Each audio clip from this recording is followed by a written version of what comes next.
चला मित्रांनो, आपलं स्वागत आहे विठ्ठल पुंगळे या ॲपवरती। आता आपण अंदाजपत्रक जे काही बघतोय त्या अंदाजपत्रकाचे पुढचा टप्पा आपल्याला बघायचं आहे। पुढच्या टप्प्याचं नाव आहे अंदाजपत्रकास मंजुरी मिळण्याचे टप्पे। ठीक आहे, म्हणजे अंदाजपत्रकाला मंजुरी मिळण्यासाठी आपल्याला जे काही 1.5-2 महिने लागतात ते 1.5-2 महिन्यामध्ये नेमके कोणत्या कोणत्या टप्प्यातून अंदाजपत्रक जात असते त्या टप्प्याची या ठिकाणी आपल्याला चर्चा करायची। या ठिकाणी हे 5-6 टप्पे आहेत बघा। ठीक आहे, या 5-6 टप्प्यामध्ये सगळ्यात पहिला टप्पा आहे तो अंदाजपत्रक संसदेत सादर करणे। मग या पाठीमागची सगळी पार्श्वभूमी आपण अगोदरच बघितलेली, म्हणजे काय अंदाजपत्रक जून महिन्यापासून तयार करण्याची प्रोसेसला सुरुवात होते। जून, जुलै, ऑगस्ट, सप्टेंबर, ऑक्टोबर 5 महिन्यामध्ये 45 मंत्रालय आपापल्या विभागाचं अंदाजपत्रक तयार करते आणि आपला अर्थ मंत्रालयाला सादर करते। मग अर्थमंत्री त्या आधारे कच्चा आराखडा तयार करते आणि तो कच्चा आराखडा या ठिकाणी नोव्हेंबर महिन्यामध्ये या ठिकाणी नीती आयोगाची मंजुरी घेते, नंतर कॅगची मंजुरी घेते आणि डिसेंबर महिन्यामध्ये मग केंद्रीय मंत्रिमंडळाची मंजुरी घेते आणि जानेवारी महिन्यामध्ये अंदाजपत्रकाचं पक्का आराखड्यामध्ये रूपांतर व्हायला सुरुवात होते, म्हणजे थोडक्यात छपायला सुरुवात होते। आणि अशा पद्धतीने छपाई झाली की त्याच्यानंतर मग राष्ट्रपतीची स्वाक्षरी घेण्यासाठी अर्थमंत्री अर्थराज्यमंत्री जात असतात। स्वाक्षरी घेतली की मग संसदेसमोर सादर करण्यासाठीचं अंदाजपत्रक तयार झालं असं मानलं जातं। तर ही सगळी जी प्रोसेस आहे याला म्हणायचं पहिला टप्पा, यालाच म्हणायचं अंदाजपत्रक सादर करणे। तर हा पहिला टप्पा येतो असतो बघा। या पहिल्या टप्प्यामध्ये जूनपासून ते फेब्रुवारीपर्यंतचा कालखंड येतो। म्हणजे आता आपण जर विचार केला तर जून, जुलै, ऑगस्ट, सप्टेंबर, ऑक्टोबर, नोव्हेंबर, डिसेंबर, जानेवारी।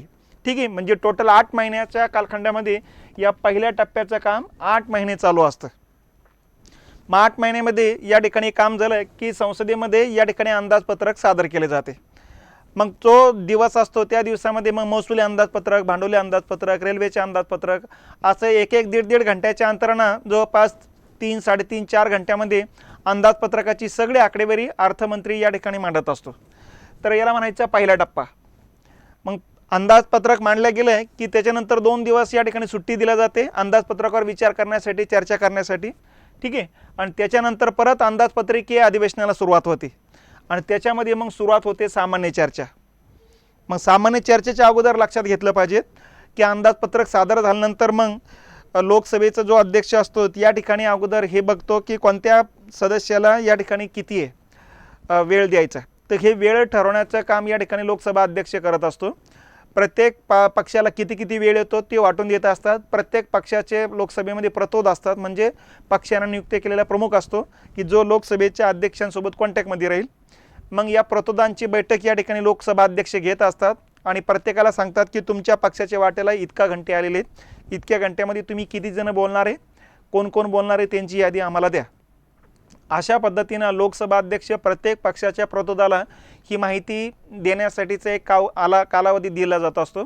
एक संध्याकाळ असू द्या किंवा दुसरा दिवस असू द्या, आणि या कालावधीमध्ये पक्षाचे प्रतोद जे असतात आपापल्या पक्षाच्या अध्यक्षांना भेटतात, त्यांना सांगतात आपल्या पक्षासाठी एवढा काळ भेटलेला आहे, एवढ्या काळामध्ये आपण कोण कोण बोलणार आहे आणि कोणत्या कोणत्या मुद्द्यावर बोलणार आहे तेही ठरवून घ्या। आणि अशा पद्धतीने मग त्यांची एक यादी तयार करतात कोण कोण बोलणार आहे ते, आणि ती यादी मग लोकसभा अध्यक्षाकडे प्रतोदांद्वारे दिले जात असते।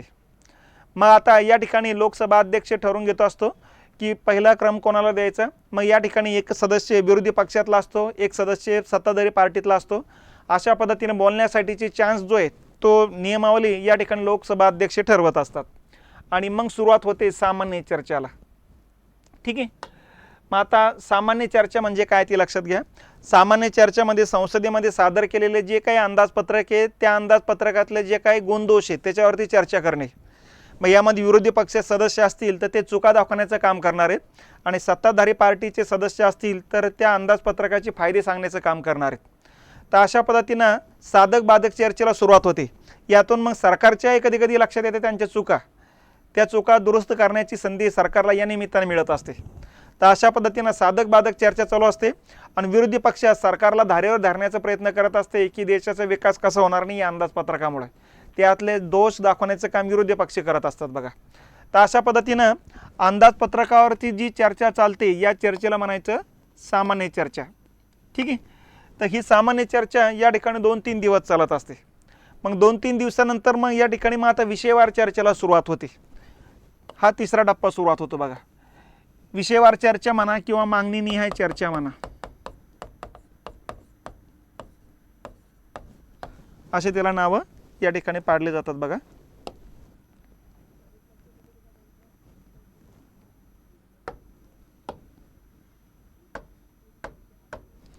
ठीक आहे, मागणीनिहाय चर्चा किंवा विषयवार चर्चा। आता ही मागणीनिहाय चर्चा काय आता ते लक्षात घेतलं पाहिजे।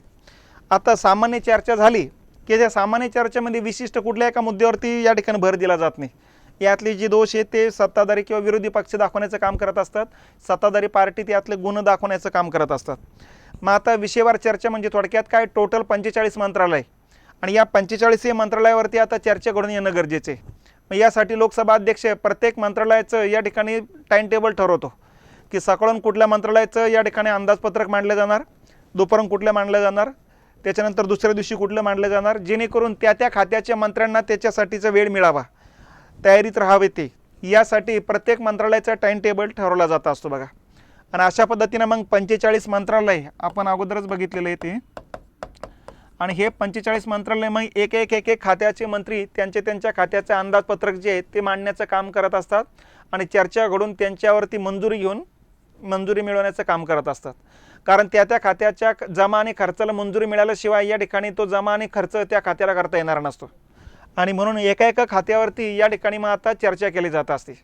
मग समजून घ्यायचं, सकाळी शिक्षण विभागावरती चर्चा होणार, दुपारून आरोग्य विभागावर होणार, दुसऱ्या दिवशी कृषी विभागावर होणार, दुपारून उद्योग मंत्रालयावर होणार। अशा पद्धतीने त्या त्या खात्याचे मंत्री आपापल्या खात्याचं जमा आणि खर्चाचा प्रस्ताव मांडला जाणार आहे, तर त्याला म्हणायचं विषयवार चर्चा, मागणीनिहाय चर्चा म्हणतो आपण। ठीक आहे, मग या चर्चेच्या निमित्तानं या ठिकाणी विरोधी पक्षाला बरोबर त्या खात्याबद्दल त्या विषयाबद्दल या ठिकाणी सरकारला प्रश्न विचारण्याची संधी मिळत असते आणि त्या निमित्तानं त्या विषयाचं किंवा त्या खात्याबद्दलची जी काही माहिती आहे ती माहिती या ठिकाणी मिळत असते। अगोदर मंत्री महोदय आपापल्या खात्याचं अंदाजपत्रक मांडत असतात आणि सांगत असतात आम्ही जमा किती करणार आहे वर्षभरात, खर्च किती करणार आहे, खर्च कोणत्या कोणत्या योजनांवरती करणार आहे त्याच्याबद्दलची माहिती देत असतात आणि सन्माननीय सदस्यांना या ठिकाणी विनंती करतात की सन्माननीय सदस्यांनी याच्यावरती विचार करून चर्चा घडून आमच्या या अंदाजपत्रकाला, आमच्या या विषयाच्या अंदाजपत्रकाला मंजुरी द्यावी। अशा प्रकारचे या ठिकाणी त्या त्या खात्याचे मंत्री सदस्यांना आवाहन करत असतात। मग सदस्य चर्चा करत चालतात बघा। चर्चा करताना या ठिकाणी त्यांना बरेच आयुध देण्यात आलेले। कुठले आयुध? या कपात सूचना मांडण्याचे अधिकार देण्यात आलेले। कपात सूचना म्हणजे काय, तर लोकसभा अध्यक्षाकडे या ठिकाणी लेखी सूचना देण्याचा असलेला अधिकार, याला म्हणायचं कपात सूचना। आणि या कपात सूचना फक्त लोकसभेतच सादर करता येतात, लोकसभेतच सादर करता येतात, राज्यसभेत सादर करण्याचा अधिकार नसतो। कारण पैशाबाबतच्या विधेयकाबाबत सगळ्यात जास्त अधिकार लोकसभेला असतात, राज्यसभेला फारसे अधिकार नसतात। अंदाजपत्रक सुद्धा 14 दिवसाच्या आत राज्यसभेला मंजूर करून द्यावे लागते। 14 दिवसाच्या आत जर मंजूर झाली नाही तर या ठिकाणी ते अंदाजपत्रक या ठिकाणी सर्वांना मंजुरी असं गृहीत धरूनच या ठिकाणी घ्यावे लागते। तर त्यामुळे साहजिकच आहे राज्यसभेला पैशाबाबतच्या विधेयकाबाबत फारसे काही अधिकार नाही आहे। त्यामुळे कपात सूचना सुद्धा मांडण्याचा अधिकार फक्त लोकसभेतच असतो आणि शक्यतो कपात सूचना विरोधी पक्षाचे सदस्यच मांडत असतात। ठीक आहे, कारण कपात सूचना म्हणजे सरकारवर दाखल झालेला अविश्वास प्रस्ताव आहे आणि या निमित्तानं त्या विषयाबद्दल चर्चा घडवून आणण्याची एक संधी या ठिकाणी मिळत असते बघा। ठीक आहे, पण कपात सूचना मंजूर होत नाहीत कारण सत्ताधारी पार्टीला बहुमत असतं आणि यदाकदाचित जर मंजूर झाल्याच तर त्याचा अर्थ अंदाजपत्रक फेटाळले, त्या खात्याचं अंदाजपत्रक फेटाळले, पहिला अर्थ तो होतो। दुसरा अर्थ होतो टोटल अंदाजपत्रक फेटाळले, दुसरा अर्थ तो होतो आणि तिसरा अर्थ होतो की सरकारवर या ठिकाणी कोणाचाही विश्वास राहिलेला नाही, त्यामुळे सरकारला राजीनामा द्यावा लागतो। म्हणून कपात सूचना म्हणजे सरकारवर दाखल झालेला अविश्वास प्रस्ताव म्हणूनच ओळखला जात असतो। तर अशा पद्धतीनं विषयवार चर्चा चालू असताना मग कपात सूचना 3 प्रकारच्या मांडण्याचा अधिकार सदस्यांना देण्यात आलेला आहे। एक आहे धोरणात्मक कपात, दुसरी आहे प्रतिकात्मक कपात आणि तिसरी आहे काटकसर कपात सूचना। मग आता धोरणात्मक कपात सूचना म्हणजे काय, तर या ठिकाणी एखाद्या सदस्याला एखाद्या विषयाचं जर जमा आणि खर्चाचं धोरणच मान्य नसेल तर त्यावेळेस तो सांगतो की शिक्षण मंत्रालयाच्या जमा खर्चामध्ये 1 रुपयाची कपात करावी। एक सांकेतिक चिन्ह वापरलं जात असतं 1 रुपयाची कपात। त्याच वेळेस समजून घ्यायचं 1 रुपयाची कपात याचाच अर्थ ज्या मंत्रालयाचं आता इथं अंदाजपत्रक मांडले गेलेले आहे त्या मंत्रालयाचा जमा आणि खर्चाचंच या ठिकाणी यांना विधेयक मंजूर नाही, जमा खर्चाचं धोरण मंजूर नाही, म्हणून त्यांनी 1 रुपयाची कपात करावी अशी लेखी सूचना लोकसभा अध्यक्षांना दिलेली। तर 1 रुपयाची कपात सूचना असं सांकेतिक चिन्हाचं या ठिकाणी लेखी हे आलं त्याच वेळेस समजून घ्यायचं की ही धोरणात्मक कपात सूचना आहे। आणि ही धोरणात्मक कपात सूचना या ठिकाणी मांडली तर मग लोकसभा अध्यक्ष चर्चा घडवून आणतात. या ठिकाणी मंत्री महोदयांना सांगतात की तुम्ही जे स्पष्टीकरण या ठिकाणी अगोदर जे काही त्यांनी मुद्दा उपस्थित केला धोरणाबाबतचा ते तुमचं धोरण स्पष्ट करा. मग मंत्री महोदय परत आपल्या खात्याचं धोरण स्पष्ट करतात की आम्ही जमा जो करतोय तितका जमा का करतोय आणि जो खर्च करतो तो खर्च का करतोय, ज्या योजनेवर करतो त्या योजनेच्या खर्चातून नेमके देशाचे काय भलाई होणार आहे याबाबतचं स्पष्टीकरण या ठिकाणी मंत्री महोदय करत असतात. आणि नंतर मग लोकसभा अध्यक्ष त्या सदस्यांना विचारतात ज्यांनी धोरणात्मक कपात सूचना मांडलेली आहे की त्यांना विचारलं जातं आहे की तुम्हाला मंत्री महोदयाचं स्पष्टीकरण व्यवस्थित वाटतंय का, तुम्हाला तुमचे विचार सगळे पटत आहे का. ठीक आहे, ती जर म्हटली ओके मला हे समाधान झालं माझ्या शंकांचं तर मग या ठिकाणी मग पुढच्या मुद्द्याकडे जातो बघा. पण सदस्य जर म्हटलात माझं काही समाधान होत नाही, ही जे विचार मांडते मला काही पटत नाही, तर त्याच वेळेस समजून घ्यायचं मग लोकसभा अध्यक्ष पुढचं आता मार्ग निवडतात. पुढचा मार्ग म्हणजे मतदानाचा. मग कोणाला वाटतं सदस्यांचं मत बरोबर आहे, कोणाला वाटतं मंत्री महोदयाचं मत बरोबर आहे. मग अगोदर विचारलं जातं मंत्री महोदयाचं मत बरोबर आहे असं किती जणांना वाटतं. येस म्हणणाऱ्याने तिथं बटन जे असतं प्रत्येक खुर्चीला लावलेलं आहे ते बटन दाबा सांगतात ते. मग लोकसभा अध्यक्षाच्या वरती ते घड्याळ दिलेले असते त्याच्यात दाखवलं जातं येस म्हणणारे किती आहे आणि मग नो म्हणणाऱ्यांना सांगतात तुम्ही तुमचे बटन दाबा, मग नो म्हणणारे किती आहेत. मग अशा पद्धतीनं सत्ताधारी पार्टीला बहुमत असल्यामुळे येस म्हणणाऱ्यांची संख्या जास्त असते. म्हणजे मंत्री महोदय जे म्हणतात ते बरोबर मानतात, सदस्यांनी मांडलेले जे विचार आहेत ते या ठिकाणी कोणीही ॲक्सेप्ट करत नाहीत. म्हणून शक्यतो कपात सूचना मंजूर होत नसतात. ठीक आहे, कारण सत्ताधारी पार्टीकडे बहुमत असतं ते. कारण इथं जर बहुमत या बाजूने जर झालं सरकारच कोसळलं जाईल हेही लक्षात घेतलं पाहिजे.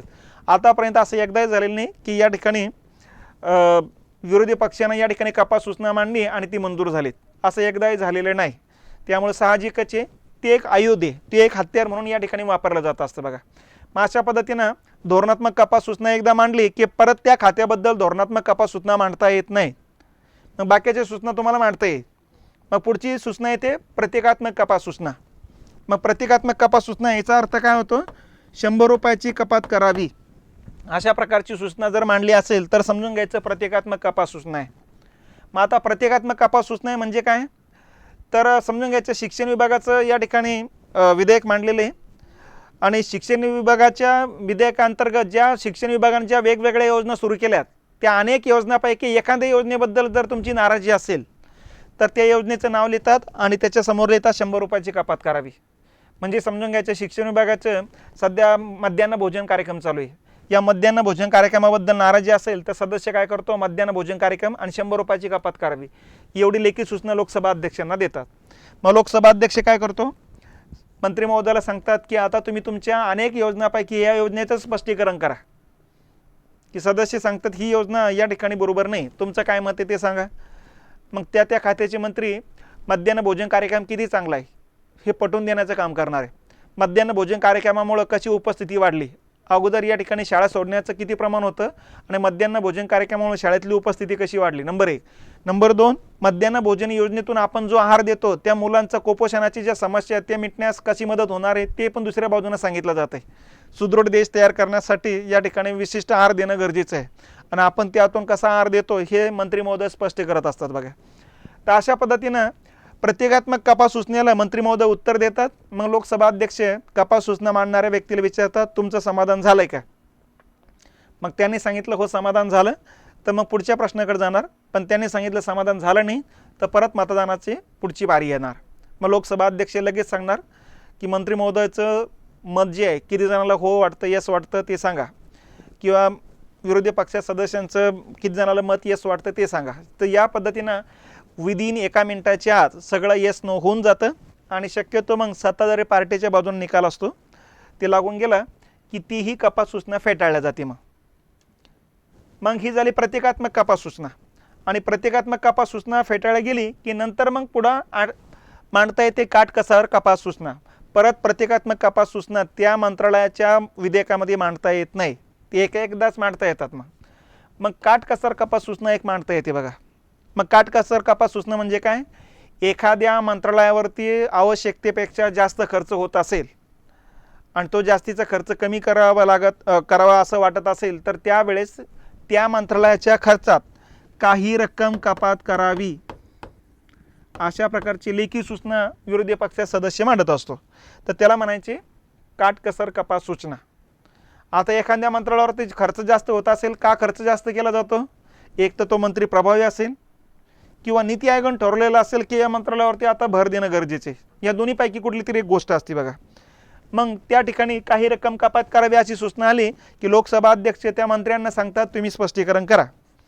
मग ते सांगतात की नीती आयोगाने ठरवलेलं जे आहे त्या हिशोबानं चाललेलं आहे, याच्यामध्ये आमचा कुठलाही जास्तचा खर्च नाही आहे. बस ते स्पष्टीकरण केलं, त्यांना पटलं तर ठीक आहे, नाही पटलं तर परत मतदान. तर अशा पद्धतीनं प्रत्येक मंत्रालयावरती या एवढ्या कपात सूचना मांडता येतात. म्हणजे 45 मंत्रालय 45 वेळेस ह्या एकदा मांडता येतील.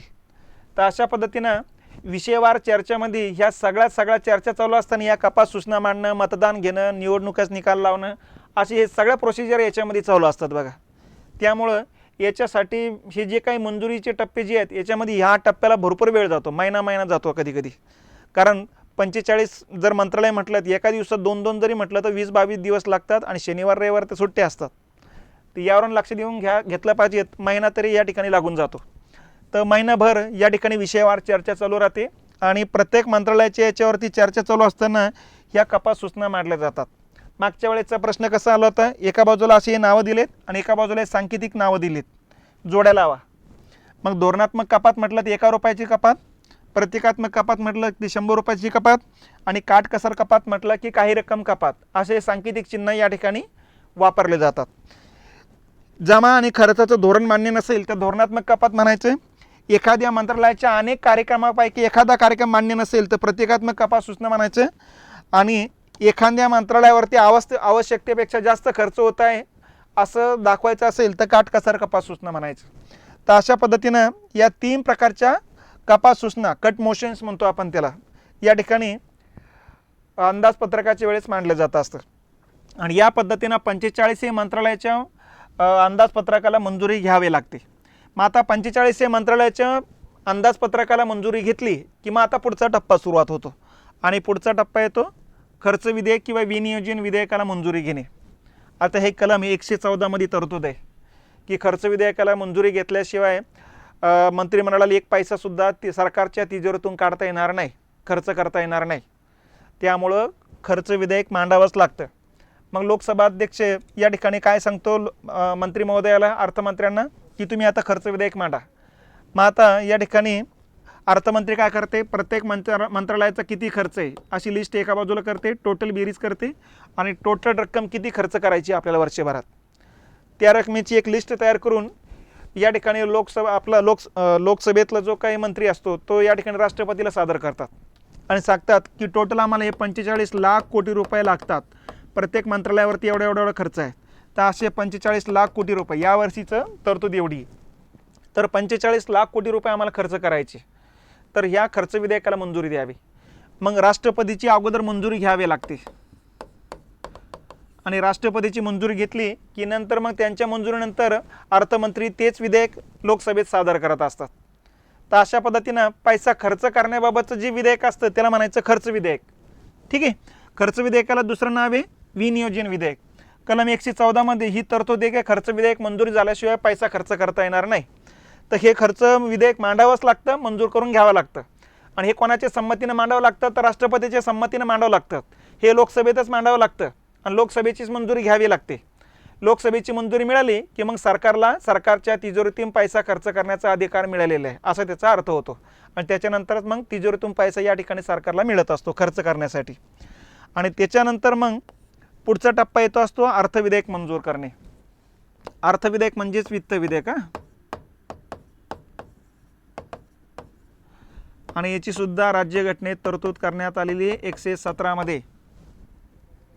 कलम 117 नुसार वित्त विधेयक मांडावंच लागतं. मग जेवढा खर्च करायचा तेवढी रक्कम कशी जमा करणार आहेत त्याच्याबद्दल एका पानावरती या ठिकाणी आता प्रस्ताव मांडावा लागतो की आम्ही कराची रूपानं किती रक्कम जमा करणार आहे, करेतर उत्पन्नाची रूपानं किती रक्कम जमा करणार आहे आणि उर्वरित कर्ज या ठिकाणी कसं घेणार आहेत. मग पैसा येण्याबाबतचं जे विधेयक असतं त्याला म्हणायचं वित्त विधेयक किंवा अर्थविधेयक. आणि हे कलम 117 मध्ये तरतूद आहे की वित्त विधेयकाच्या मंजुरीशिवाय 1 पैसाही लोकांकडून जमा करता येणार नाही. आणि म्हणून राष्ट्रपतीच्या संमतीनं लोकसभेमध्ये मंत्री महोदयांना हे एक विधेयक मांडावं लागतंय आणि त्यानुसार मग या विधेयकाला सुद्धा मंजुरी घ्यावी लागते. मग वित्त विधेयकाला मंजुरी मिळाली की याचा अर्थ पैसा जमा करण्याचा अधिकार पण सरकारला मिळाले, पैसा खर्च करण्याचे पण अधिकार सरकारला मिळाले, वेगवेगळ्या मंत्रालयाच्या अंदाजपत्रकालाही मंजुरी मिळाली, टोटल अंदाजपत्रकालाही मंजुरी मिळाली. आणि टोटल अंदाजपत्रकाला अशा पद्धतीने वित्त विधेयकाला मंजुरी मिळताच टोटल अंदाजपत्रकाला मंजुरी मिळाल्याचं लक्षात येऊन जाते आणि त्याबरोबर मग अर्थसंकल्पीय अधिवेशन समाप्त होऊन जाते आणि ते अंदाजपत्रक जे मंजूर झालं ते 1 एप्रिलपासून पुढे 31 मार्चपर्यंत लागू होऊन जाते.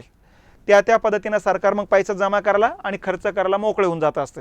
तर अशा पद्धतीनं अंदाजपत्रक मंजुरीचे जे टप्पे आहेत ह्या अशी या 5-6 टप्प्यातून अंदाजपत्रकाचे प्रोसेस चालू असते मंजुरीची. आणि ही मंजुरीची प्रोसेस झाल्याशिवाय सरकारला पुढे जाण्याचे मार्ग अजिबात नसतात. तर हे लक्षात घेतलं पाहिजे आपण. तर हे टप्पे हा एक महत्त्वाचा मुद्दा या ठिकाणी लक्षात घ्यावा.